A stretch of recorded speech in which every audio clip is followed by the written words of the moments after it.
I'm nervous. just looking. I Don't be don't like nervous. it. I don't like it. It's all Let love. me make sure. I don't know. Listen. I know you. You forget that. Hold on one Okay. second. I think we're live. Take a look and see. Can everybody see it to share it? Yes, no, maybe so. I can. I see it. This was Mm, supposed to be open and it is not, and I don't like it. Oh, I hate this. Y'all can still share it. It uh I put this as open earlier, but Oh, it's wait. not.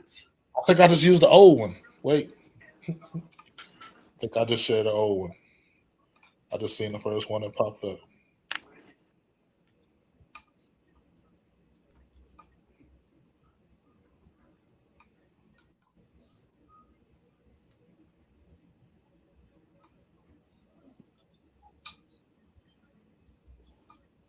Okay. It's up there. Okay. Is everybody ready to go?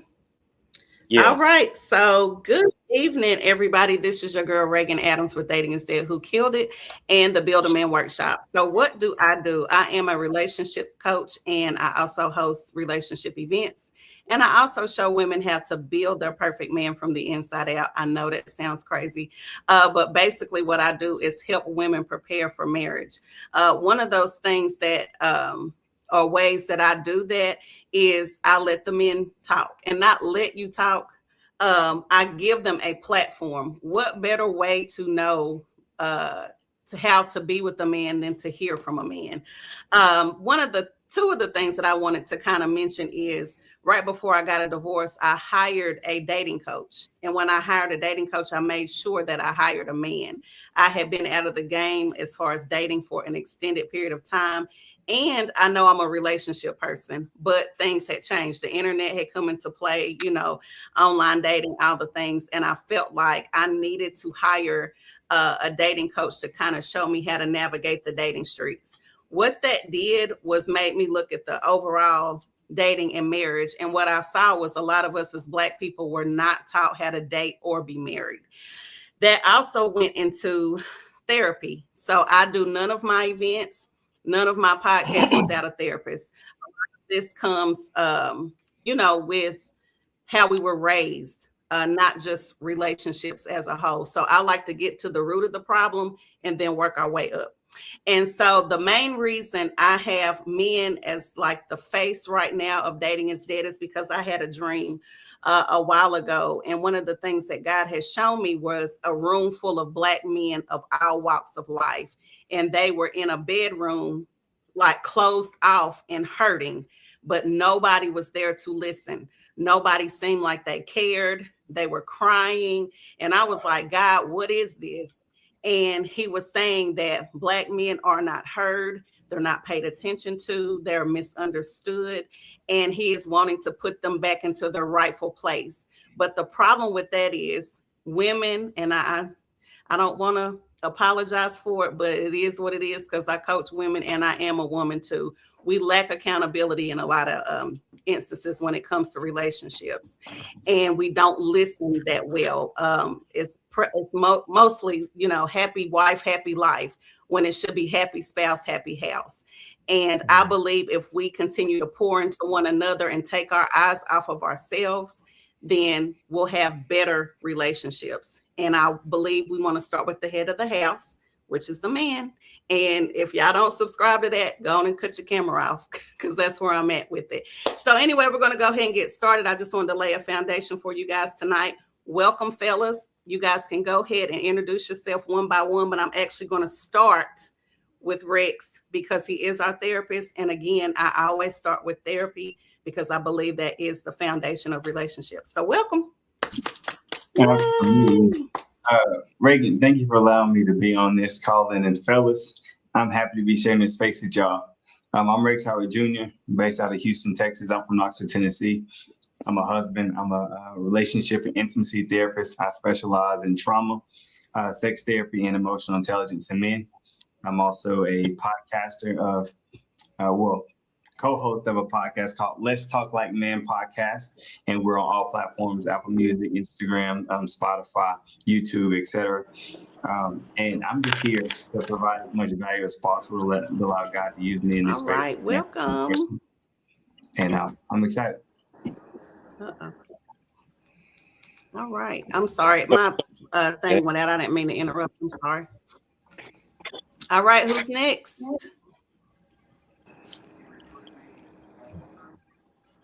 Nobody wants to jump out. I guess I'll go first. My name is Maurice Johnson. I am 44 years old, single, born and raised in Dallas, Texas. I have one adult son who just turned 21, who's a college football player. Been divorced for 6 years now. Well, 5 years now. I'm just here to be able to open up, share with my brothers, gain some new brotherhood, and just try to find my person. So my inbox is open, ladies. All right. Anybody who wants to talk, I'm open to talk. Love to communicate. If you love sports, let's do something. All right. Thank you. Who's next? I'll go next. My name is Sydney Klingscales. I'm 55. I'm originally from Knoxville. Me and Reagan are homeboys, homegirl. Currently reside in Nashville, Tennessee. I'm a business owner, small business owner, run a niche specific carrier business here in Nashville. My inbox is currently not open, ladies. I'm in a relationship, and I think that I kind of bring a different, maybe an older, sage perspective to the show tonight. So again, I kind of doing something with somebody, take it serious. But again, it's from the last time, or from the very first time that Reagan started doing these podcasts to now. I think I was maybe one of her earlier guests, to see where we've all come from 3, 4, 5, 6, 7, well, however long it's been, for maybe 4 or 5 years, from their perspective. So again, thank you for having me. Thank you. All right, I'll go. My name is Kobe. I am an artist. I also had a platform called Singles Therapy, where I would pose questions, sort of like what this would do is to create conversation, especially amongst Black men and Black women, to try to figure out some of these things. And of course, I've trolled your page for years now, Reagan, and I've enjoyed a lot of the interactions. I've learned a lot from doing that. I am 47 years old. I am unmarried, but I am in a relationship. And I just look forward to being able to participate in this and kind of share some of the ideas and even learn from what we all have to offer. All right. What's up? I'll go. My name is Jermaine Granberry. Can you hear me? Yes. Okay, I said my name is Jermaine Granberry. Was married for 7 years, divorced now for 11 years, 2 daughters. Been a preacher for 22 years, marital counselor for 12 years, Christian life coach for about 5 years. All right. All right, and I guess they'll Thank leave me. you. They'll leave me for Yes. last. That's the last. I know, right? I guess so. Good evening, everybody. My name is Andre Mask. I reside here in Houston, Texas, straight out of Harlem Clark, Texas. So I always every time that I come up on anything, I always got to rep where I'm from. I always talk about the elementary, middle school, and high school I went to, just to know where let you guys know where I'm from. Peterson, Darling, Madison. So that's the schools that I went to. I pretty much check every box that's out there. I consider myself, and I told Reagan this one time before, where I'm the Black Dr. Phil. I've coached men, I've counseled men, I've been on counseling chairs before, I've been married, I've been divorced, I could check every box. I've talked to, all different types of people and individuals in all types of walks of life. And I think this is an excellent platform for us to share and give insight and spit that ism tonight. So I appreciate everybody being on the panel. Well, we got a good panel. I'm excited about it. Also, I just want to let anybody know watching, if you want to just drop any questions below, and hopefully I'll be able to see them on my stream and we'll get those answered for you. Well, I won't. I'm going to let them in because y'all not here to see me. Y'all are here to see and listen to them, right? All right. So the first question I have is, what is something you think women need to understand about Black men that's important, both in and out of relationships? What do they need to understand about you as a Black man? Man. Was something that they need to understand in and out of a relationship? Well, I'll start. That we are human. If can everybody hear me? Brother. Can everybody hear me? Yeah, I can hear you, Sydney. Go ahead. Okay. Yes. Yeah. I think that right now I'm looking at my screen and I see 6 Black men, and we are 6 different Black men. We don't all fall to this one monolith that I think is out there. I was reading a post one time, and it was evidently some young girl in her post and pardon, the language, and these niggas and these niggas, and I gave these niggas this and these niggas that. Well, for one, baby girl, you picking niggas and not men, and then 2, you grouping everybody together. So I think that's one thing that women on the outside, your past experience has nothing to do with me. Although I might, and 9 times out of 10, because people attract or draw the same type of person, I might be the same type of personality in a different shell. However, accept people or see people for the individual, and then go ahead and begin down the path of the road. But I think that's one thing, because like I said, I looked at this, like I said, we're it's a conglomerate that's on here, but we're not monolith. We got 6 different opinions, 6 different ways about me and I believe it was Maurice before we came on. We talking about sports. He likes a woman who likes the game. I like a woman who's a complete novice. So again, the ladies out there, understand that we're not all the same. We're not cooked from the same cloth. That's good. Yes, I definitely agree with that. I can also piggyback off of what both of you guys said, that yes, we are human, but we do have feelings, and for a man to open up and be vulnerable to you, that shows that we trust you. That shows that it takes a lot for us to do that, because growing up, I'm pretty sure we all heard the same thing: don't cry, don't show emotion. We're taught not to do that. So once I showed that to you, just know that that's something special. That means something to me. And once you mess that up, I can't look at you the same after that. Because now for me to trust you took a lot from me.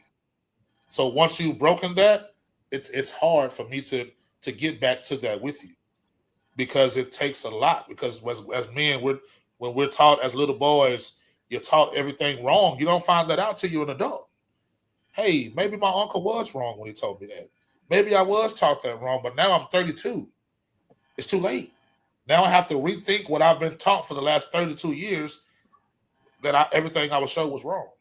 So once we open up, like, we are human, and we want to be vulnerable. We want to be open. But the world makes it like we're supposed to be Thanos, and we're not. That's one of those for me. I'm sorry. I don't want to start. Along with those 2 things, I would say. No, don't apologize. Along with those 2 things, I would say, with the dating is dead. Many women, especially in the marital counseling classes that I've been in, will ask about chivalry, and what many of them miss. I don't know if they were never taught or whatever the case may be. Chivalry is still alive. What many of them don't understand is that it thrives in an economy, and the currency for that economy is respect. So when you remove that currency, now you're saying you're entitled for us to do all these things for you with nothing in return. And that's where men have retracted. I'm not even going to say removed. That's where men have retracted chivalry, because women have snatched respect off the table and they felt entitled to it. And I think for a lot of them, they've deconstructed so many things, dating and everything else, from what granny and great granny used to do, that they forgot to leave the good stuff on the table. And granny and great granny, if they didn't do nothing else, they respected me. That's good. That's good. I want to. First of all, everybody says some powerful stuff. One thing I'd like to add is just to understand the fact that as men, we carry, especially Black men, we carry a different level of weight, right? And with that weight, we take on these responsibilities. But when we look for a person to be our safe space, let's not confuse venting with complaining. Right. Because there's things I'm going to probably only talk to the fellas about, right? But there's also things I want to share with my woman too, specifically financial things, right? So I remember a previous relationship before I met my wife. I was in my master's program. I was a broke college student, working Uber, working at the restaurants, working as a trash man, like really whatever I could do to make ends meet. And I remember having a conversation with my ex just about some financial things. I didn't ask her for any type of help. I'm just kind of sharing some things. And she said to me, don't talk to me about your money problems because it gives me anxiety. I said, okay. Okay. Wow. So you want me to spend, you want me to become this person to create this lifestyle for us, but I can't share with you where I may be struggling or it's just some things I may be concerned about, right? So don't confuse venting with complaining when we choose you to be our safe space. Because if you no longer become our safe space, it's something else. Right. Sleeping with the enemy. Bro, you said something and it triggered something because, like I said, I'm in a relationship now going on for 3.5, 4 years. And you said something about the, lady you used to date. Something that I've learned is that women don't care about the process, just the result. They don't care. You can push the boulder up a mountain. You can be Siphius. You can do whatever it is. She does not want to hear about that. Just the result. And just being honest. For your piece. It should come back in a positive result. You know what I mean? Whatever effort that you're pouring into, like I said, they don't give a damn. Only about the end result. And so that's one thing that I think a lot of men that we have to take in consideration. And also that's one of those things that we keep buried inside, because again, that's the venting process. The venting is going through the process because we need that outlet. We need that, that safe place that we're able to talk, and especially with money, because men don't discuss money with other men. We discuss that with our ladies. It's one of those bedroom things, you know what I mean? Where, you pillow talk about money. So you said, like I said, that just kind of triggered me, and you're right, in your synopsis, my brother. Those are good. I would like to add in. Can you hear me? Can I add one thing to it? Okay. I think it would be helpful if they understood that we're not them, that we're men, not women. What makes us tick isn't necessarily what's going to make them tick, and vice versa. Our desires aren't theirs. What we want them for in friendship or relationship is not the reasons that they want to connect with us. And I think that if they listen to our reasoning, whether they agree with it or not, they can't dictate what our reasons are. Because a lot of times if they disagree, they tell us what we should do, how we should feel about things. And it doesn't change how we actually feel about things. No, Okay. Andre, did you want to tag on to that? Yeah, I just think that it's unrealistic expectations that's being placed on men. And I think somewhere along the relationship between the Black man and the Black woman got fractured. And there's never been a repair that's taken place. And I think that we've been in competition with one another. There used to be a time where men could be men and women could be women, and we understood that. But now the world is so turned upside down that women now today want men to think like women, but still act like men. So it goes to the way that they were brought up. It goes to trauma that they've kind of masked, but they'll never see that they're the problem. So it's always on the man. I wish I can say that we have safe space as men to have those types of conversations about how we feeling. But oftentimes when you do share that with a woman, it's weaponized, meaning that when you get into an argument, all the things that you told her in secret comes out to you and is weaponized against you. So I think as men, you have to find that balance of what you're able to share with your significant other. And again, I'm speaking in generality because I'm not saying that it's your woman or this, and that there's not a woman that you can share information with. I'm speaking in general. In general, it's very difficult to share that information because the things that you're open and vulnerable about often become weaponized and used against you when there's in those intense moments of fellowship. So it's very difficult to be a man because, again, like I said, the relationship fractured and the way that the world currently constructed it's problematic. I'm sorry. Dang, let's see. Did everybody say what they needed to say, or did they want to have anything to add to it? Y'all good? Okay. All right. So when I'm just gonna tell a quick story. When I was married, I grew up in a 2-parent household, but what I saw was not a good, just wasn't a good thing. But I always knew I wanted to be married. So one of the things, we had sex before marriage, but when I got married, it's like, I don't want to have sex no more. Like, we did all of that, so before we got married. So when we got to do all this before I got you already. So now, I'm growing and I'm understanding. But we're all over 40 here except Rex, but Rex got an old soul. So Rex, you 40 and up on the inside. Okay. So we're all over. So how important is sex still in a relationship? That's number one. How do you feel about a woman taking initiative in sex or, coming on to you or whatever in your relationship? And how does that affect you emotionally and mentally if we're not showing that, interest or not wanting to have sex? How does that affect you, or does it affect you? Does it not matter anymore? It absolutely matters. As we get older, it is no longer number one on the list. Because I think I might be the oldest on the panel, 55 years old. Sex is very important. It's the bond. It helps helps maintain the bond. It's one of the maintenance mechanisms that come in a relationship. It's part healing as well. So for me, and personally, I like it when a woman takes an initiative, because again, it takes the pressure off of a man.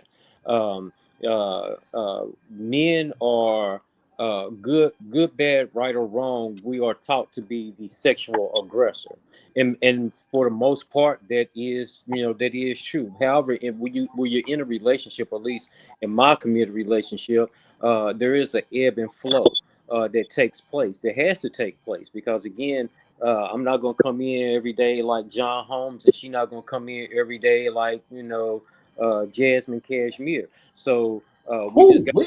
And I'm sorry. What is it? Keep going. Keep going. I got a big reference. So these people from point. I had a flashback. Don't do that. I'm a Google them. Yeah, you Don't do it. No. Hey, please, you might want to, brother. Yeah, with a high libido, but also, like I said, that's one of the things that helps maintain the relationship. It is, to me, it's very big, because I'm still good, still good. Yeah, oftentimes I think. I would say what I was trying to say was it is always important. As we get older, it is not number one on the list. In our 20s, maybe 30s, it was 1, 2. In our 40s, it might be 2, 3, but it is definitely there. If you think about a car, I would say sex is the oil. It greases the engine. And when you remove the oil from the car, you have friction. Yes, sir. Automatically. So when they're removing the oil from the car and then they're wondering why there's so much friction, that's one of the reasons. Then number 2, we love for a woman to initiate. One of the reasons we love for a woman to initiate, as we stated earlier, we're human. We want to be desired too. We don't want to just be your protector, the guy that goes to work for you and brings home the bacon and takes care of the kids and be a good father. We want to know we still look good to you. You still desire us. So you don't have to do it so often, but I can't initiate 100% of the time. We're going to have to find a happy medium somewhere. Yeah, I also think it's very important because I think from my perspective, it's how we get, it's like the closest that we can get to you. And that's how we want to express ourselves. That's how we show you our love. And I think women are the opposite. They have to get that closeness to have sex, and we feel it after, during sex. But I think if they understood how we feel and how that's our way of expressing our love to them, then they would probably be a little bit more open to understanding what that is. Yeah. Say what? Say that again. We would be more open to give you some more if we understood that's how you guys got close to us, right? Yeah. That's how we feel close. That's how we feel connected to you. And so when you take that away, that's why we shut down. We lose that connection. And then you just punish us more. And it just keeps recycling. So, but when you initiate it, it does something else to us.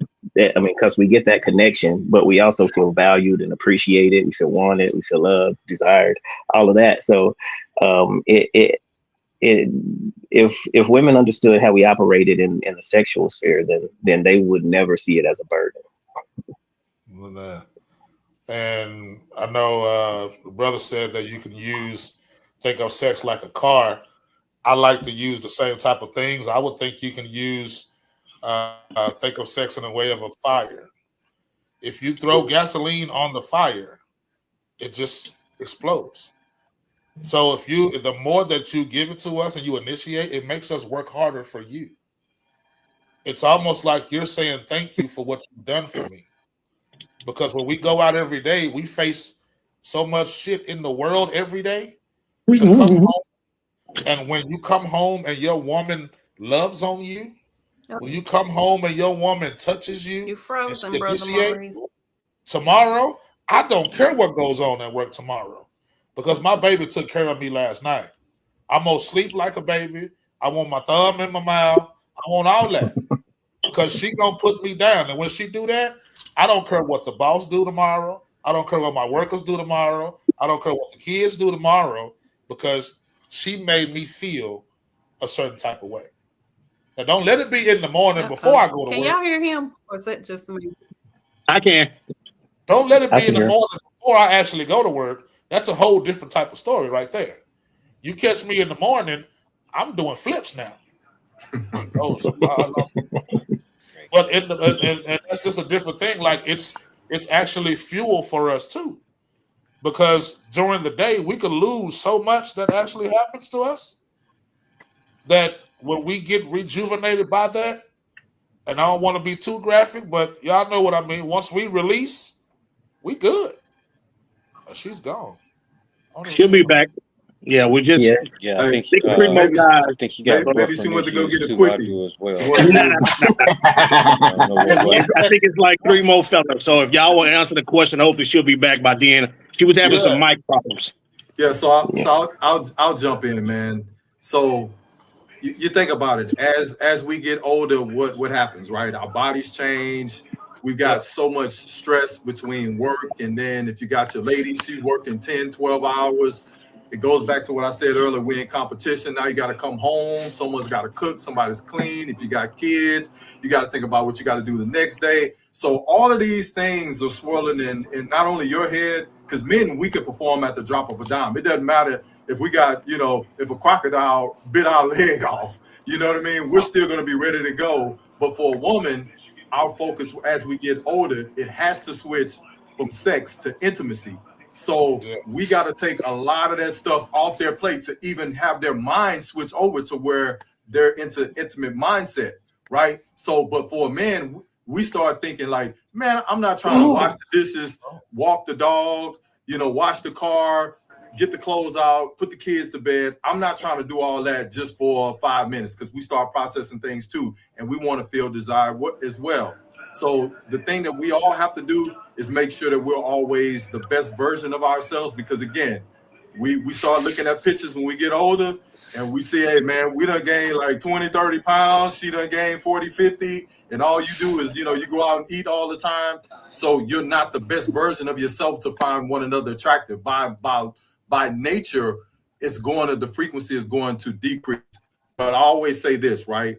Quality over frequency. In terms of if you have those quality and intimate moments and you get out of sex and you think about intimacy, it's going to pick back up. You got to take some of the pressure that's off of a woman because their mindsets are different.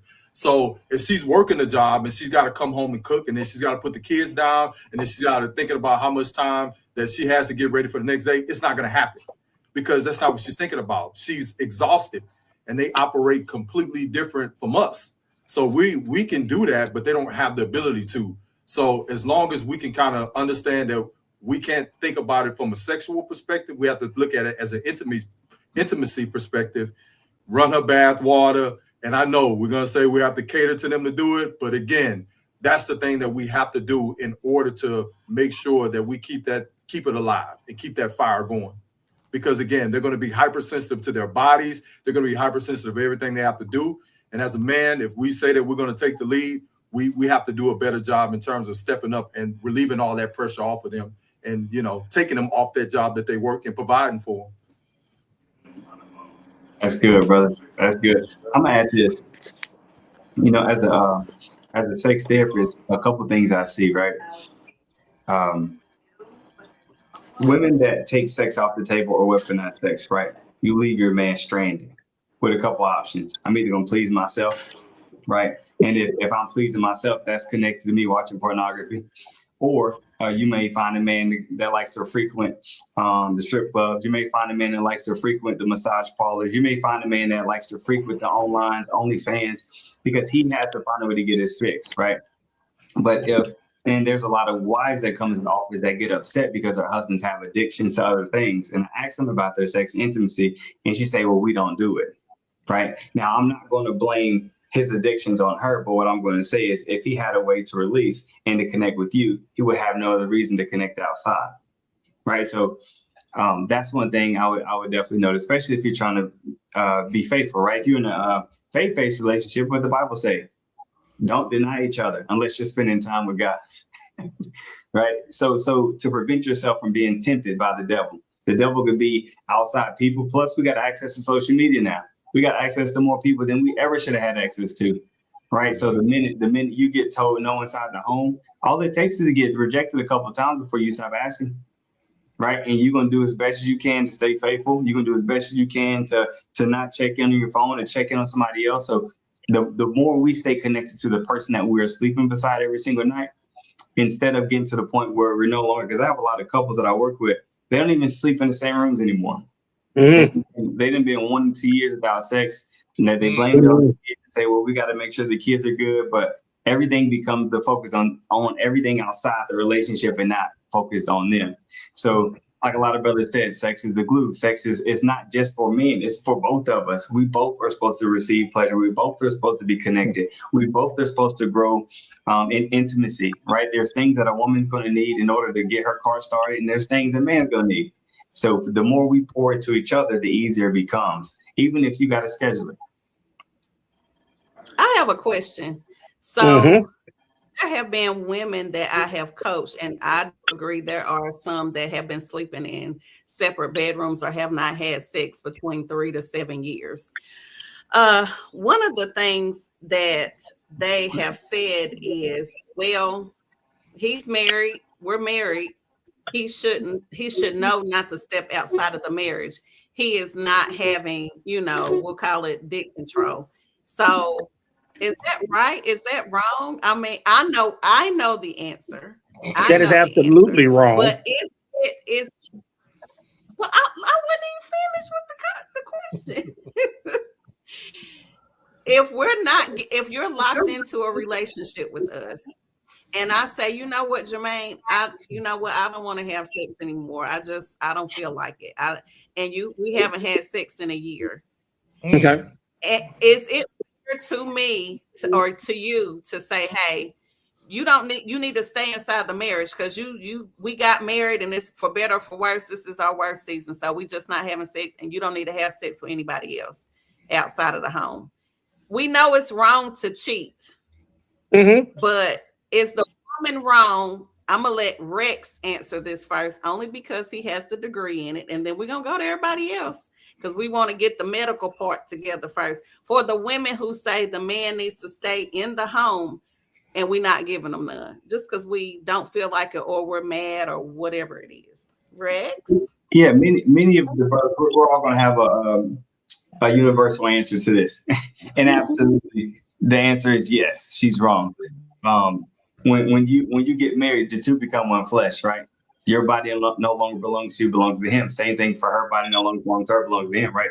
So with that being the case, taking it off the table and then saying, I'm expecting you to remain faithful. I'm expecting you to still do all the things you already been called to do because I'm your wife. And because we're married, you can't cheat. You can't step outside this relationship.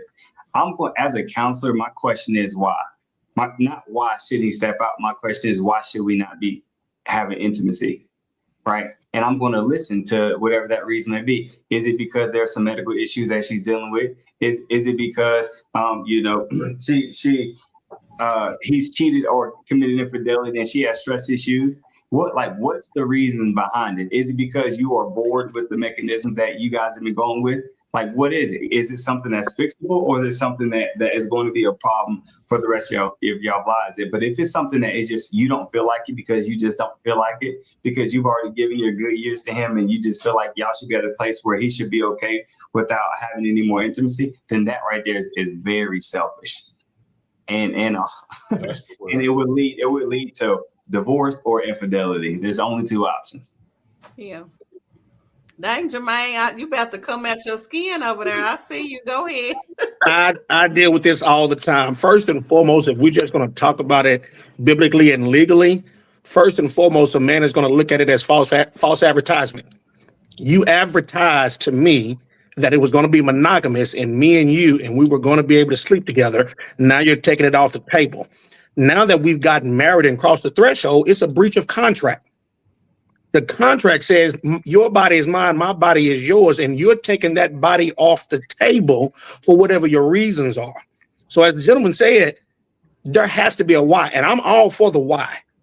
Let's dig and find out the why, because if we can resolve the why, hopefully we can get back on track. But if you are refusing to look at the why, you're going to cause major emotional gap and distance in your relationship. And as he stated, it's only two ways it's going to end, because you're breaching the contract and you're not giving your spouse a suitable reason why you're breaching this contract for an extended period of time. Now, if you did this for a month, maybe 2 months, you were stressed at work, the kids got you stressed. Listen, we can make do. Every man done had a drought season. We can get through. But you talking about a year? Oh yeah, we got to talk. Oh yeah. Now, like they said, if there's a reasoning why, like if it's for punishment, that's definitely that's a problem. But if it's for health reasons, that's another thing. We can talk through that. I love you enough to let's talk about that. But if it's a health reason, that's what I'm here for. But for it just to be a punishment of I don't want to do this, that's very selfish. That's very selfish, because I can't speak for anybody else. I'm handsy. I'm hands-on. That don't mean I want to have sex all day. That just means because you're my woman, I want to touch you. Not always sexual, not always that, but I want to be on you. I want to feel your skin. I want to feel my person's body when we're around each other. That's an intimate thing for me. Now, when you subtract and pull that away from me, my mind starts to wonder now. Why? So all of this stuff can happen, but then it also has to be, I'm real big on communication. If you're not telling me why, I don't understand. But if you're telling me and we're going through this together, we can work through whatever. But the selfishness, some people can't deal with. You have those two options, like Brother said earlier. Those are your two options once you become selfish, because you want to withhold that. So what if I say I want to stop paying the mortgage now? Can I do that? No. Okay. So if that's kind of where that goes, because now it's like I'm busting my ass doing what I can for us, and that's the one thing that I desire besides food and air, and I can't have that. Okay, I don't want to do what it is I'm supposed to do now because my tank is empty. I need my person. I need my woman. I need my touch. I need my love. And you want to pull that? No, we can't do that. We function that way.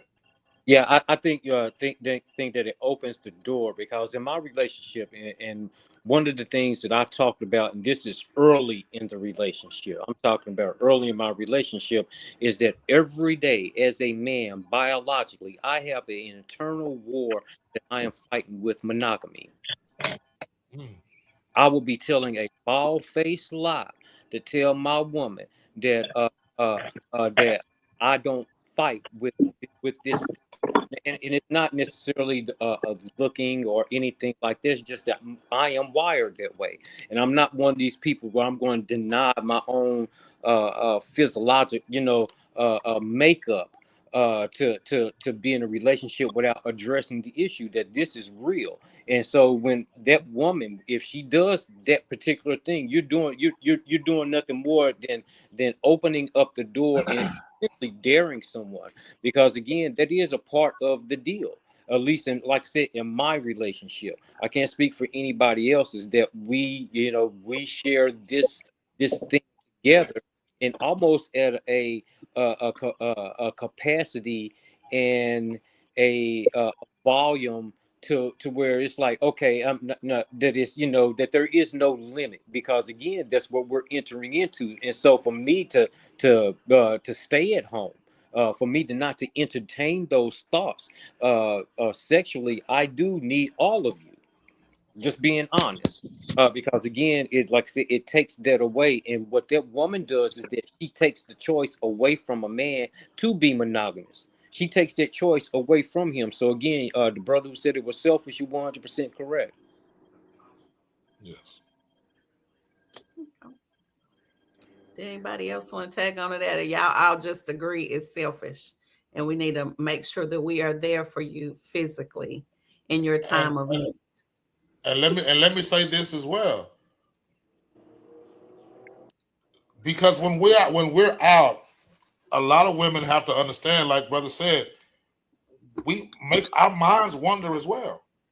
So when you're pulling away from me at home, you're pushing me somewhere else. That's not where I want to go.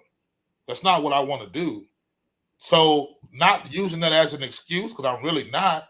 But if you're pushing, what would you like for me to do? Because you say your initial thing was, well, we did it all. So once we do it and once we're done, I don't remember that no more. That's false. We're going forward now. We thinking about when is the next time. We're thinking about what's going on forward. So once a lot of that is that makes us a lot different, because now we have to even be more stronger, as brother said. Now when I'm not getting it at home, what am I to do now? You just open a door for a lot of stuff that makes it even harder. As a black man, we already get killed when we go outside, and now I have to go home and face this too. Yeah, no, I can't do it. I can't. I refuse to do that. No, I can't do it. Can't do it. Yeah, I don't really have those problems, so I can't say. I can't really say, because I'm going to be honest with you. I mean, I'm going to ask the question why, right? I know over the course of time in any relationship, things kind of get stale, where you have those ebbs and flows where you, in the beginning, you're humping like rabbits, and then all of a sudden the faucet's turned off and you're trying to figure out, okay, what happened, right? So you're trying to figure those things out. I think it's only one other person that's on the panel that's older than I am, and I've watched my drive decline the older as I've gotten, right? So I don't need it as frequent as probably the next man, and I've learned more self-control. So when I'm in a relationship, I'm not going to cheat. I don't have those types of worries, regardless of what the temptation out there. I mean, maybe I'm a unicorn. I just don't have those type of temptations to where I'm going to step out of that relationship. But I would ask the question as to why. Now, I did have a relationship with a young lady back in the day, and she was fighting with some internal stuff in terms of religion wise, and we tried to get those questions answered. But again, you know how they say you could drop a kid off at the fire station, you ain't got to look back. Well, you can go be a monk, and I'll support you. I'll go to your church, and you can do whatever you is going to do. But I'm gonna go over here and do my thing respectfully. See, I did it respectfully. I'll let you. I'll drop you off at a monastery. You could be whatever it is you want to be. I'll support you. I'll go there. But I'm gonna have a bad thing to the right of me. I ain't gonna have those problems. And it's Andre, not here I what we was, want like- either. You said what? It's not what we want. It's just we're going off of the information that's coming to us. So once you express that, we want to fix it. We want to do that. We want to do what's right. We want to be with our lady. We want all of that. We're Right. willing to fix it. But to just shut it down and say the kitchen closed, oh, nah, man. I need another chef now. Yeah. Oh, See, I was man. pushing her towards her purpose. That's what she wanted to be. So she wanted to turn it off. Okay, they got places for that. So we'll just take you over there, let you, be fully clothed from head to toe. And Shave you your can head go and there. all that good Yeah, stuff. shave your head with a little ponytail in the back, a little struggle tail, and you'll be all right. Come on, Andre. Last thing I'll say, there's a lot of women, maybe even women on this call, but that understand us because they have high libidos and they don't get to have sex with their husband because their husband don't want to.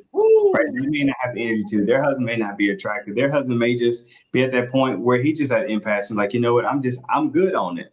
I come home, everything, my knees getting mad. I don't have to do that. So there are women out there that also struggle in marriages and relationships, and they are begging for intimacy from their partners that they can't get it. So they understand it too. And when they're in that type of relationship, that's when they start having to work husbands. That's when the noise gets loud outside of the crib.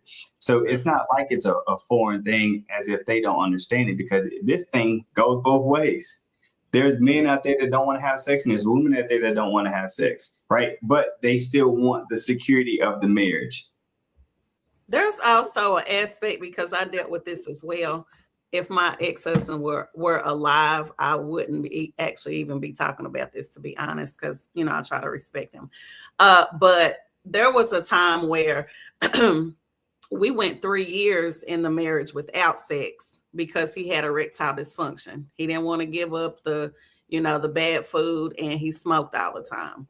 And so I had an affair when he went to prison, because by that time it was like I'd had no sex by like 5.5 years.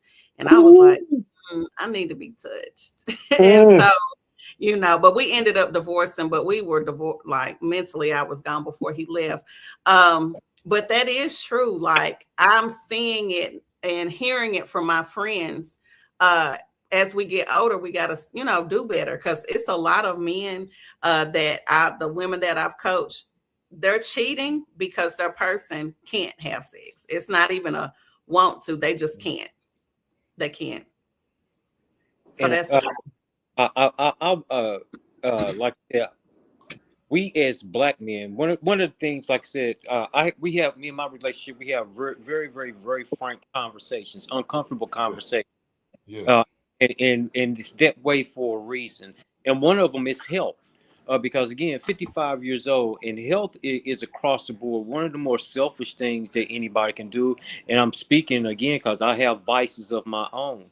That you can do is go into a relationship, and or while in that relationship, allow your health to decline, because it affects every other aspect of your life. So I would encourage anybody who's watching, for your sex life, get your walk on, do whatever it is, get your heart rate moving. That's all it is. Do these things, and to maintain, like I said, the connection that sex does bring. But yeah, it's people out there. I know a couple, they've gone years, and again, it's like one of the greatest misconceptions that people have is that they can have it all. That you can actually maintain a sexless relationship and the security. They don't go together. Eventually, they will stress each other out. And again, you see that a lot of times in relationships. So especially black people, take care of ourselves. Yeah, because that's how he passed away. He he had heart disease. So yeah. So we do. I know I'm working on it because I like to eat. I ain't gonna lie. I listen, it's the thing. But anywho, was everybody finished with that? Because I had another question. Because we almost at the hour. Look at y'all, only asked 3 questions. That has been fast too. Yeah, I like that. So one of the things I told you guys, I've been a coach for a while, and before I'm a relationship coach, I am a purpose coach. So purpose to me is extremely important. I don't feel that you can actually have a really good relationship until you know who you are, who you're called to serve, and your purpose. Like, why are you here? Because that helps you when your mate is finding you, or you're choosing your mate, or whatever, how they can, undergird you with whatever it is, or support you, or whatever it is, if you need to be doing something together or just support. And for a while, I started coaching men. It was a little bit after my husband had left. So I was coaching women, but I had started coaching men because they were asking, like, we need some help. And I found what I'm about to ask you guys. I'm about to ask you a question, but I found this out on an accident. I never did it with my husband, but when I started coaching and learning more about myself, I helped men and women with this. So there were times that I started pouring into the men that I was coaching. Hey, whatever the product is, yes, you can do it. Whatever they needed, bouncing ideas off of me, just being there. What I started learning is they all started liking me. But it wasn't that I was just all of this. It was the support that I was given. Because what they later told me was, I don't have anybody to speak into me or help me with, whatever God's purpose is in my life. So it's important. So they started liking me just off of that fact alone. And I was like, okay, then I had to stop coaching men. That was number one. But two, it made me realize, because when I deal with people in my business, I don't eat where I poop. So we always separate those things. But that made me feel like, okay, this is a big thing for men. Like, they need to hear you're doing a good job. They need to hear, how can I help you? What do you need? Like, to lighten the load, even if you're not together. So I'm like, okay, if we're together, I need to be giving him affirmations. So tell me how important that is to you, whether you're in business or not, just in life. How important is it for your woman to speak into you? It is top two, easily top two as you get older. When you're younger and you're ambitious and you have your head down and you're just driving the plow, it don't really mean too much because you have that vigor, you have that high testosterone. As you get older, mid-age, 35, 40, 45 plus, it means the world to a man, especially for Black men, because when we walk out of that door, everybody's against us. Yes, sir. So when it's time for me to get back home, my safe space, and my lady not only can see that I got beat up, but she doesn't put me down. She knows how to hold me. She knows how to whisper in my ear, it's going to be okay. She knows how to tell me, hey, I know you failed today, but tomorrow's a brand new day. Keep pushing, keep doing all of those things. That type of support, it is so special to a man from the standpoint. Sometimes we feel like failures when things don't work. Yes. So for a woman to whisper in your ear or to tell you, I still love you, you're not a failure. You may have failed, but you're not a failure. So I'm still with you. I'm not going to leave you. It not only reassures the man in the work, it reassures the man in the relationship. Been a marital counselor for over 12 years. I can assure you there are a slew of men. One of their biggest fears is failing too long. Because if they fail too long, they do believe their woman is either going to cheat or going to leave. Right. I So agree for with her that. to reassure him, it means everything.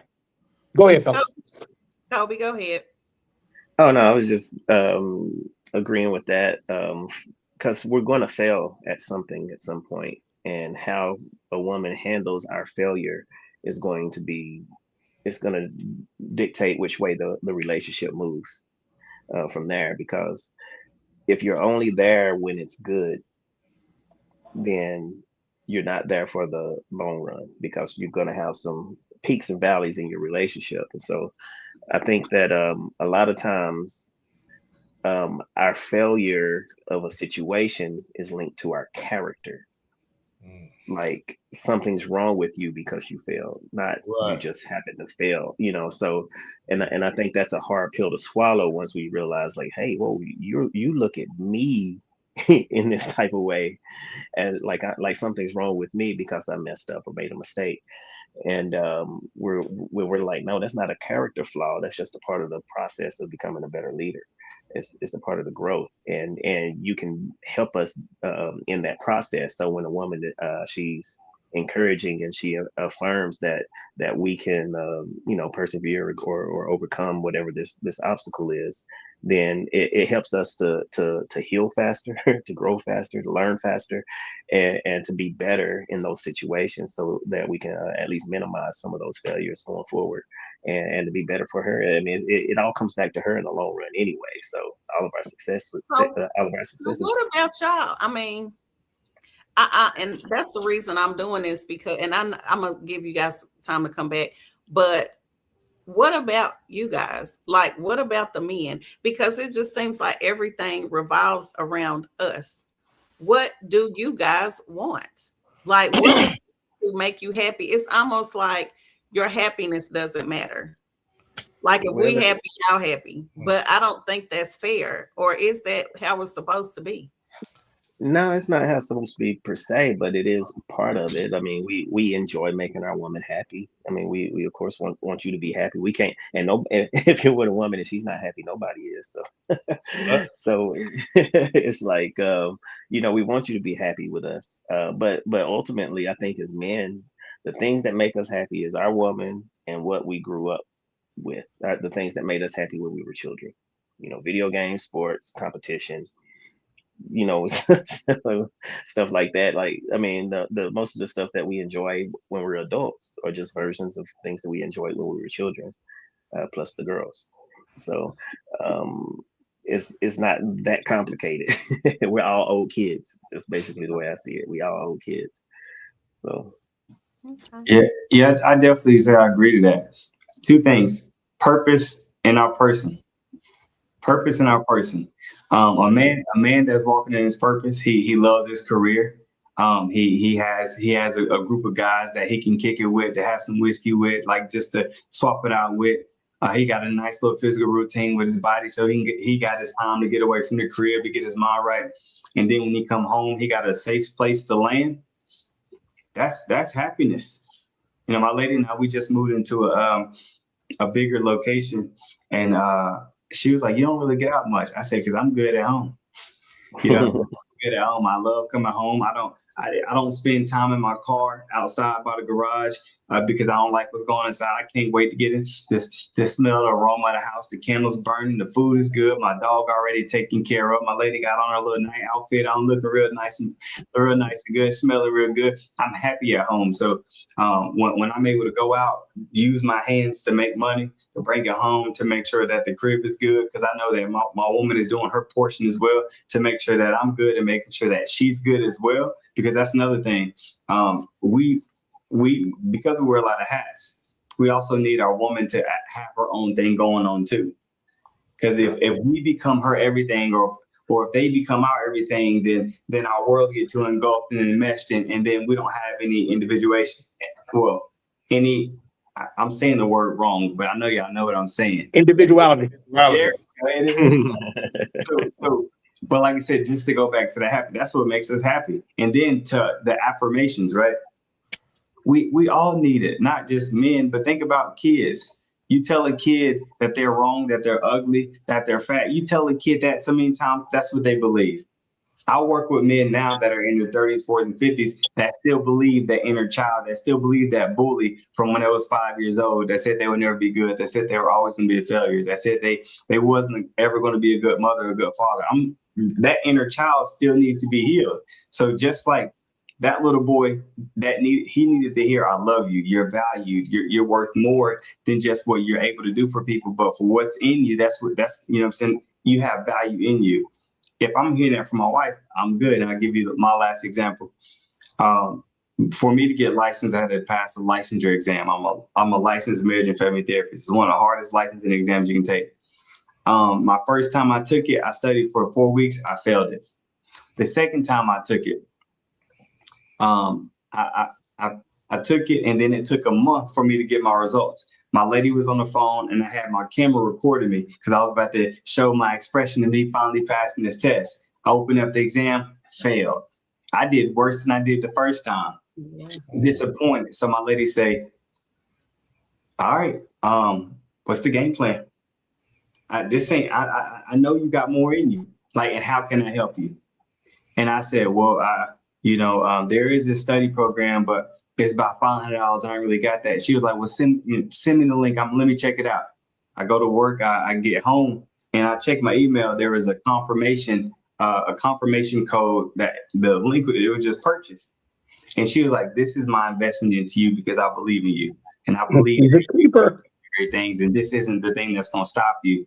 And here I am 2 years later, a big dog almost in the field because of my woman believed in me so much to invest in me. And she constantly pours into me. And when your woman pours into you and she truly believes you, you feel like you can accomplish the world. You feel like you can accomplish anything. And now it's all about reciprocation. Now I'm going to pour into everything that she's doing because it's a generosity war now. So it's a real big thing. That's good. Oh. And I could kind of go into all of that too, because it's one of those things that, I could speak for me. I'm one of the most confident people that I know. It doesn't matter. To me, I look good every day. I do all of that. Whatever. I'm confident in everything. But to hear, I'm proud of you, to hear you can do this, that turns me into a big ass teddy bear. Oh. Because it's motivation. It does something to you. Again, kind of like the sex part we talked about earlier, it makes you want to do more. It lets you know that she sees me. And the way that I am, even though I am single, I have great female friends. I have great ones who will tell me, you are a good father. Mm-hmm. How often do we hear that? I have a young lady that's a friend of mine. Within knowing her for 3 months, she sent about a 3-page text message about how she listens to me talk about my son. My son is my best friend. My son just turned 21. He's going into a senior year of college. Never been in trouble. She's just told me the relationship you have with your son tells me the kind of man that you are. You know what that does to us? To hear stuff like that? And that's someone who sees me and that I genuinely see as a friend. So why she won't be your girlfriend, Maurice? Huh? Why she won't be your girlfriend, Maurice? I haven't crossed that line because some stuff is just you don't know. You really don't know. But it's like to hear that though, that does something for you. And like brother just said, it makes the generosity war. And I hope she sees this. Hey girl, she purchased something for me for my birthday. Oh, you know what? Your birthday's coming. I purchased something for you. Oh wait, the big 3 comes to Dallas. Guess what? I bought tickets. Y'all brown sugar. But watch this. What are we doing? Hey, yeah, y'all brown sugar. Just gonna get together. But I got one more. I said I've never been to a hockey game. 30 minutes later, I get a text message of a like he just said. I get a screenshot of we're going to the Stars home opening game. Y'all playing. Y'all playing. So it's like y'all playing. Y'all playing. Y'all two playing. It's like one of those, man, to hear something, to watch somebody pour into you. it makes you want to work harder. It makes you want to do more. And it motivates you more than you ladies will ever fucking know. To hear I'm proud of you. To hear you can do it. To see that when he said he just saw that confirmation number, I almost jumped up out of my chair. I know the feeling. So for somebody to pour into you, man, that's one of the best things you can have. He married her. Know Though, that I'm being seen from the outside and I'm not trying to be. Oh man, that's it. She waiting on you and you playing with her. Girl, hit my inbox. We need to talk. Hey, like I said, I'm open. I'm an open book. I have no problems with speaking, but that's just generosity. We thrive off of that. Sometimes it's not what we don't want it. We don't want certain things, but to know that it's being given to us without us asking for it, that makes our day. That makes our life a lot easier. Because we get beat up, like everybody said, we get beat up so much when we go out. To even talk on the phone, to see a text, to get whatever, just knowing that somebody has your back, that means much more than anything else. Seriously, it really does. Yeah, we at this hour. There's some, Sydney, you raised up. Did you have something? Yeah, just real quick. For one, for women out there, men love simple. The simpler you can keep it, the better. The more complex, the more intricate that it is, we really don't want to deal with that. And this is in any capacity. Number two, when you speak life into us, also let know where your self-esteem is, because only people who have good self-esteem can genuinely speak life into someone else. Yes, sir. It's more so a reflection of you. Ray, you spoke.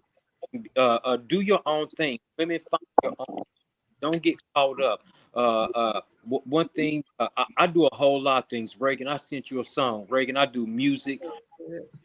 I run a full-time business. I was on TV last Monday. I've been on national television over 30.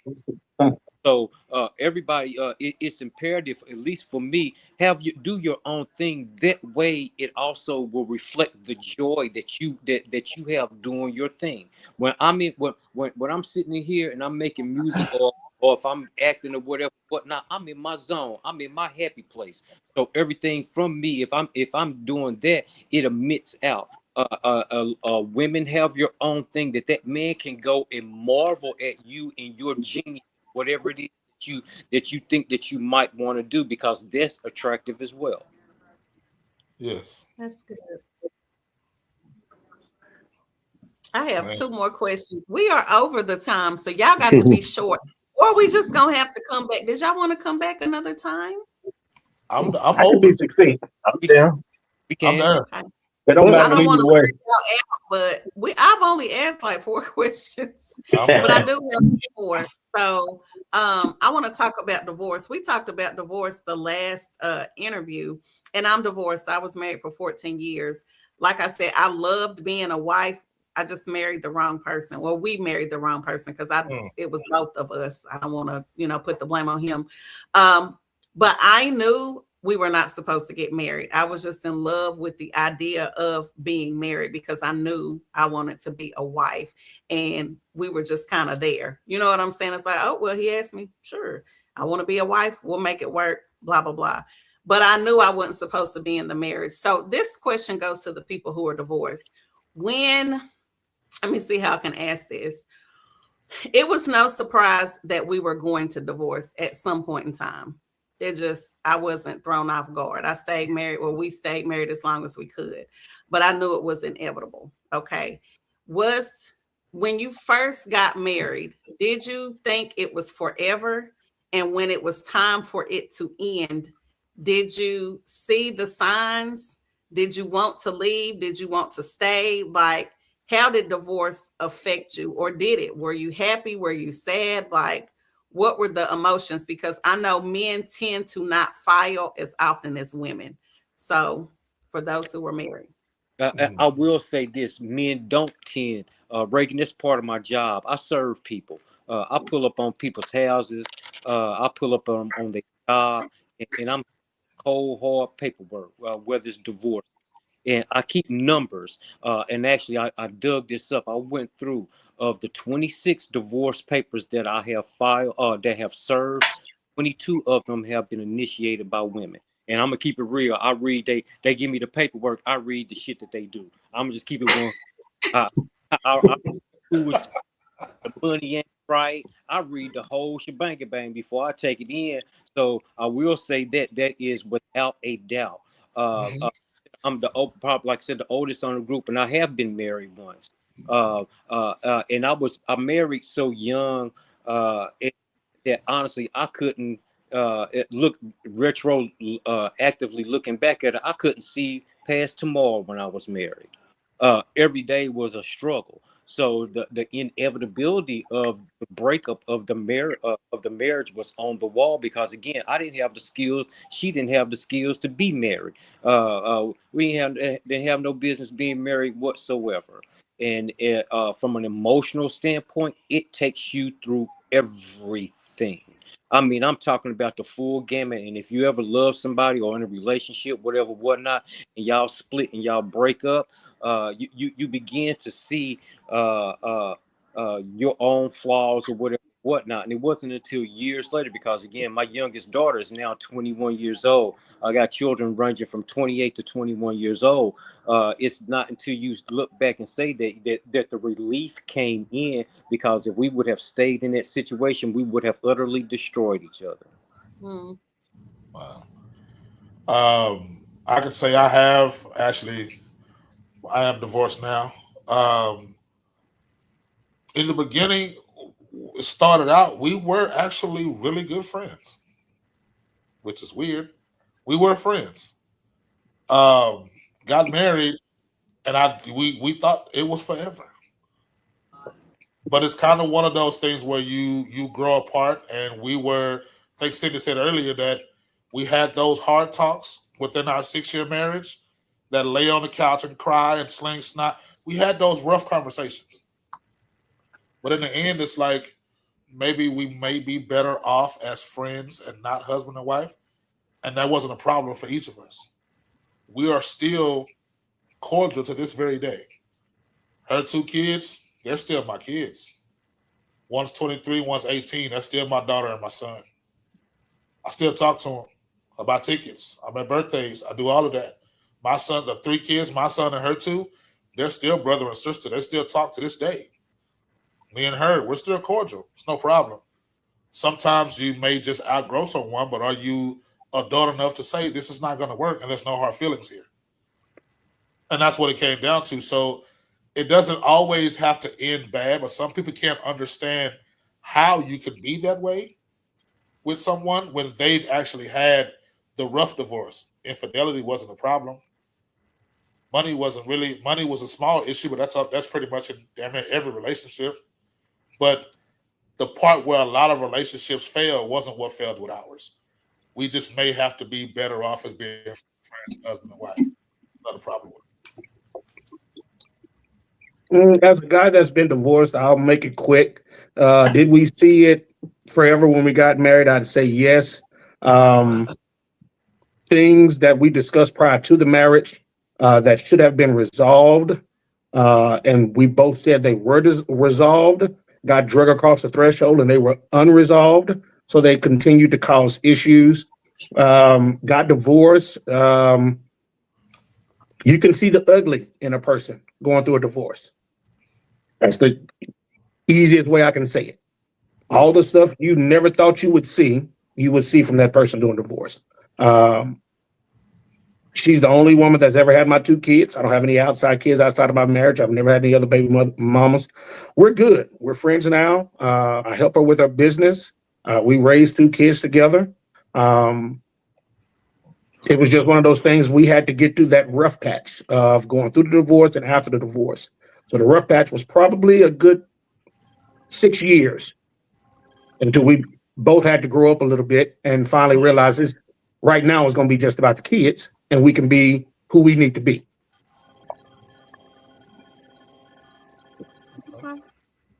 And then I think I'll kind of end it on mine.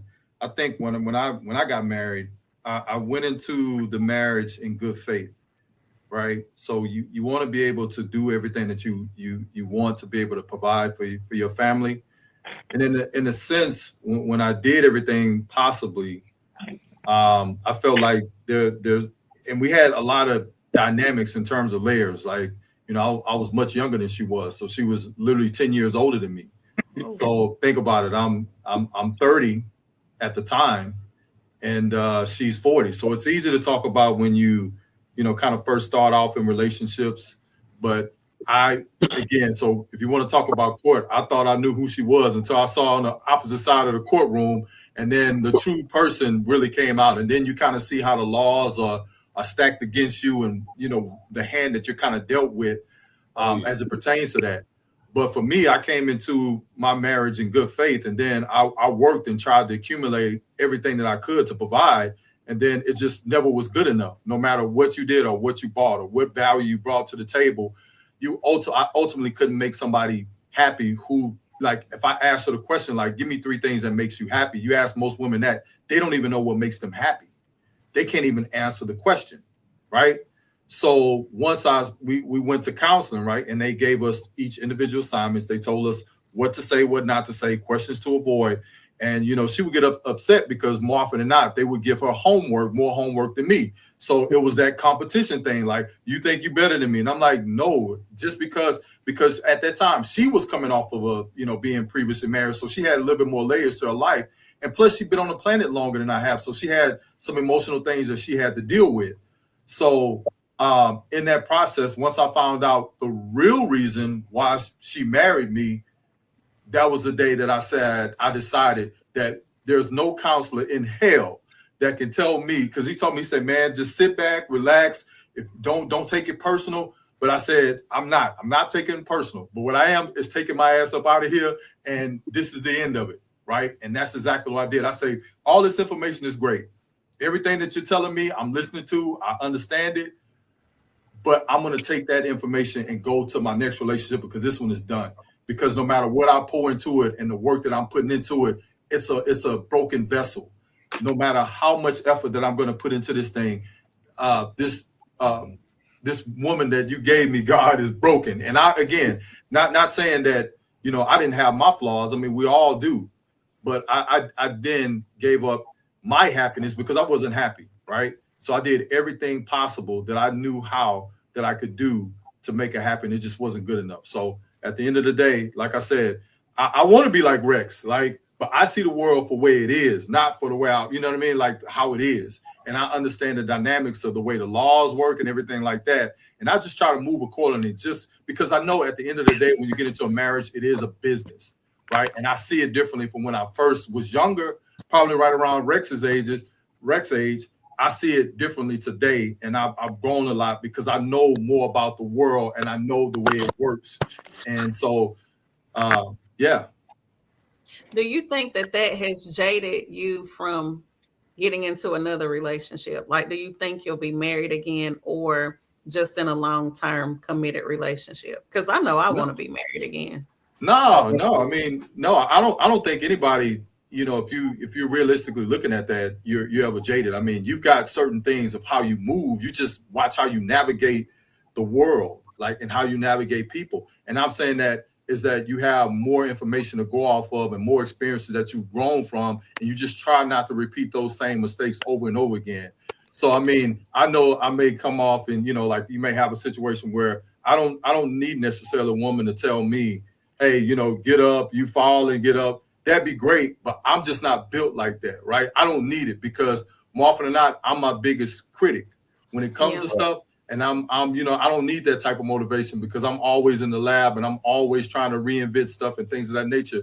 And again, it's how we brought up, you sitting up there and she hugging on you. What is that going to do? At the end of the day, you still got to go out there and make it happen, brother. You can sit up there and hug each other until, you her mascara go get on your shirt. But at the end of the day, you still got to go out there and put in the work. So I'm just saying, I'm a little bit more seasoned. And again, I'm probably the second. No, I'm saying, I've been through stuff. I'm the second. But I understand you're going to say that. But that's because I've been on this planet almost the same time as the oldest person on the panel. So I've seen more, and I know how the world works. So it's gonna come off as that, but I expect that though, because you don't understand the experience. Because that's, again, it talks back how things are related. And that's why there's a disconnect between men and women. Because if I tell you about my experiences, you're going to say, oh, he's complaining. Oh, you're jaded. Or no, that's just the reality of the world. If I explain it to you, it's not a handshake and hug type of place. There are places where it's handshakes and hugs, but for the most part, it's seeing the way the world is. And then you'll come across as somebody who may be jaded. But I'm far from jaded. I'm an outgoing person. I love life. But I know what's out there. I know there's potential hazards and dangers. And if I take precaution on that, you can't say, well, you're paranoid. Well, no, I'm not paranoid. I just know what's out there, and I try to prepare myself the best way I can. Thank you, Andre. For sure. I think I had one other question. This is for everybody, and we'll close out. I'm sorry I kept y'all so long. I try to keep this to an hour, but we're at an hour and 20 minutes.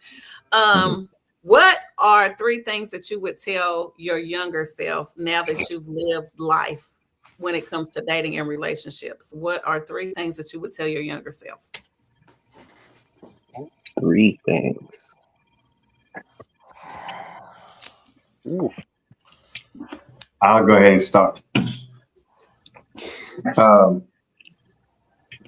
Don't be in such a rush to bust a nut.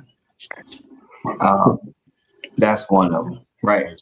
And be mindful of the people and the influence you have around you. That's the second thing. And then the third thing is be more patient with yourself. Be more patient with yourself, because how it all comes together is I grew up in an environment where everybody was pushing you to have sex, to have wet dreams, to do this, to that. But they don't teach you about what comes after that. They don't teach you about the feelings. They don't teach you about what happens when I can't stop watching this, when I can't stop masturbating. They don't teach you about that stuff. They just show you the pleasure side of things. And then as you become an adult, they don't teach you that the more you chase the nut, right, the less you connect with women. And you start to view them as an object. You view them as something to conquer and not something to love and something to keep and something to cherish, right? And then be mindful of the people that you have around me. Be simple, because if I'm dealing with a hard situation in my relationship, and the very first thing my guy said, man, you should leave her, dog. You ain't got time for that. I'm already learning how to quit versus sitting in something and having a hard conversation or just working through things that could easily be worked out if we just connect. And then to be patient with myself, because I wanted to leave the house. I wanted to have more control. I felt like my parents told me no to a lot of things, and I couldn't wait to leave. And then when I finally jumped off the porch, 17, 18 years old, and I started bumping my head, I couldn't wait to go back home or look for a way to go back home, right? Because life started coming so fast. So, yeah, don't be so rushed to bust a nut. Be mindful of the people that you put around you, and be patient with yourself. That's good. Anybody else? Mine would be keep your circle small. Don't lose yourself again. And you know what? The last one is kind of different, but the last one would be cherish your mom more. I lost my mom almost 2 years ago. That's my baby. I never thought I'd live without my mom until the day she was gone. So when you look back in hindsight, that hurts. Never lose yourself again. I lost myself to the point to where I stopped doing what I love to do to please other people. Never will do that again. And just, like just love yourself. I've always loved myself, but just love yourself and just be patient, man. It's rough. Take it one day at a time. That's mine. Thank you. I'll go ahead and jump in if y'all don't mind. And they kind of repeat from what the other brothers were saying, what Doc was saying. I hope you don't mind me calling you Doc, and Maurice were saying. One is exercise sexual discipline. Um, I think that the consequences for not having sexual discipline, not only like I said, Andre was talking. Andre, I feel you. I had a pretty good run. I'm gonna keep it real. I'm in a player Hall of Fame. Retire my jersey. I have had a damn good run, but it wasn't always good. You see what I'm Right. saying? Yeah. Again, the consequences that come after that. Like I said, I was married once, and I was in a long-term relationship. I have 6 children. For some brothers who ain't ready to do that, you create children. You're creating a financial liability that you cannot handle. Uh, that's one thing. Again, number two will probably be understanding value and worth. People will always go through and they say, "I know my worth. I don't know my worth." Your worth and value are two different things, and once people understand that they are separate, that your worth is really in deep down who you are. Your value is how you relate to other people, and they're two different things. So understand that, and then three, don't listen to them. We were talking earlier about the voices in your head. Your inner child still listens to that. I think it was Kobe said, and I've said it once before. When you're dealing with people now, doing nothing more than dealing with a 3 or 4 year old version of them in an adult body. So that would be what I would tell myself. And, also, number four, let me sneak this in: heal from my own wounds. One of the things that I have gone through, and the reason why I have a woman now is because, again, I had to go through and I had to almost re-indoctrinate myself on my belief system. I had to go through and unlearn everything that I did learn. I had to go through and essentially do the work to be able to get to this position. One of the things I always do, and I'll say this, and Rake, and I said this on your show years ago, is for people to learn your attachment styles. People don't Yes. understand, and it's not that you're wanting somebody else to relate to you, but you don't understand how you relate to everybody else in the world. So it's almost impossible if you don't understand and go back and reconstruct or deconstruct to reconstruct who you were, because we all come through trauma. I always say this, and break. We went to the same church for years. That if you live long enough, and Pastor Ross said this one time, if you live long enough, you're going to go through some things that are going to leave an indelible mark on you. It's your responsibility to heal that shit before you take it for somebody else to have to deal with. True. I would say these three quick ones. First of all, you are enough. Yes, sir. You don't have to prove anything to anybody. You are enough. Just keep your head down, keep doing what you're doing. Number two, I will make it specific and then general. Specific, it will be your parents. In general, your elders. Your parents or your elders were not as far off base as you thought they were. So while you're trying to deconstruct everything that they've taught you, make sure you sit down with the information and keep the good stuff. Everything they said wasn't wrong. There's a reason they survived this long. Crazy. And then the third one would be loss is a part of life. And how you handle loss not only affects you, but it affects the people you are connected to. So be very careful how you handle your losses. Good. I think for me, I would probably say respect your own boundaries. You can, when you find somebody you really care about, you start to try to compromise a little bit sometimes, and the very thing you think you are trying to give them is what will come back to bite you, because they'll lose respect for the fact that you're not that sturdy as a man if you compromise your boundaries. So I would say that. I would say don't make permanent decisions on temporary emotions. And I would also say to just make sure you understand that you can't always be you can't make everybody happy, and you have to be okay with that. You can't always be the good guy.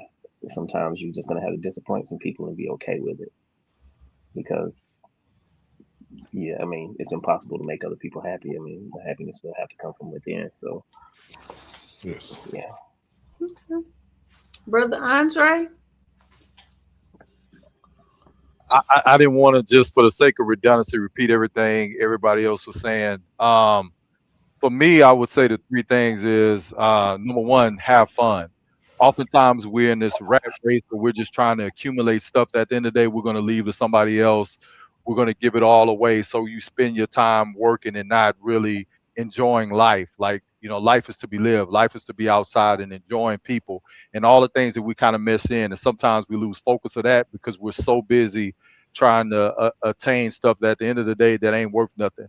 When you talk about memories and things of that nature, it's not often about money. It's about those things that money can't even buy. So I would say that's number one.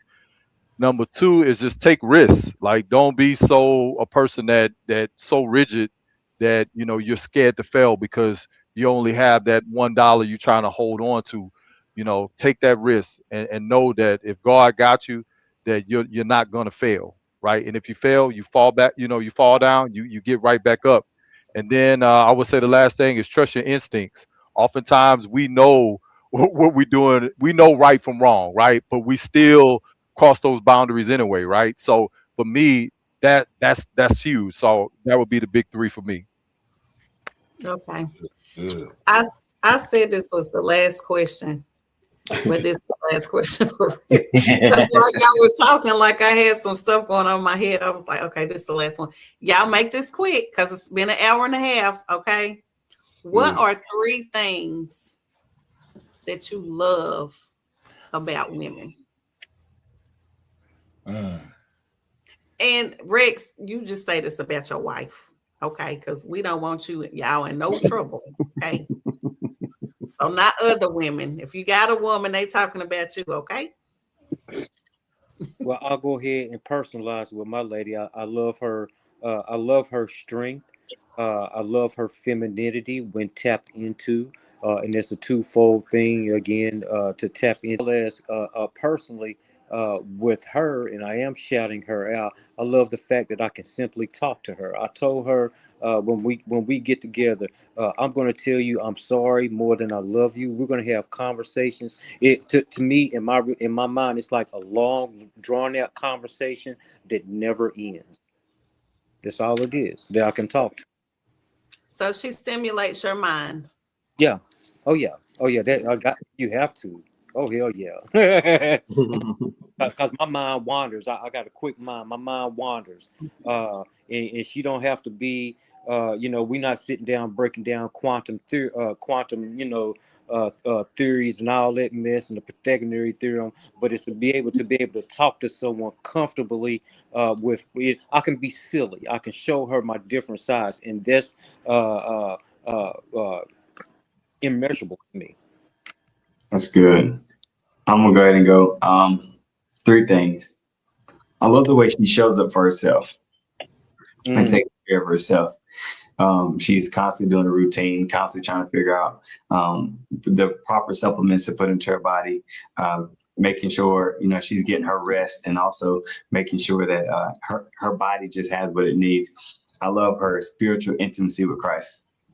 You know what I'm saying? I'll come home on my lunch breaks and she's at the table with her Bible open, listen to her Bible playing, taking her notes. And then, she has her own prayer list for our relationship, for her life, and for her family. So I love being able to, because I pray a lot for us, but to be able to not pray one day and she take over the prayer is something that I truly, truly value and appreciate.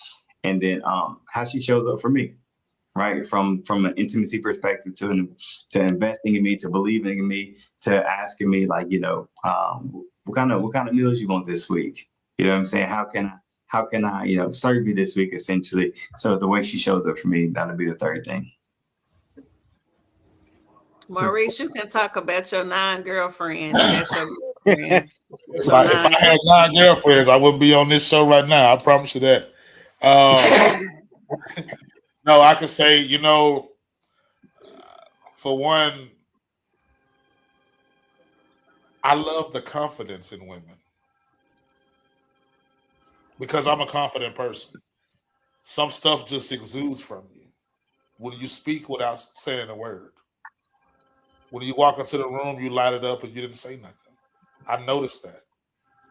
I love the way that a lot of women are with their children because of how I feel about my son.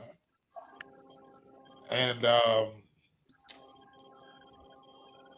I would say work ethic. Your work ethic, because you have to want something, and in order to want something, that shows that you're constantly moving, you're constantly doing something. So your work ethic, how you feel about your kids, and just your confidence in yourself.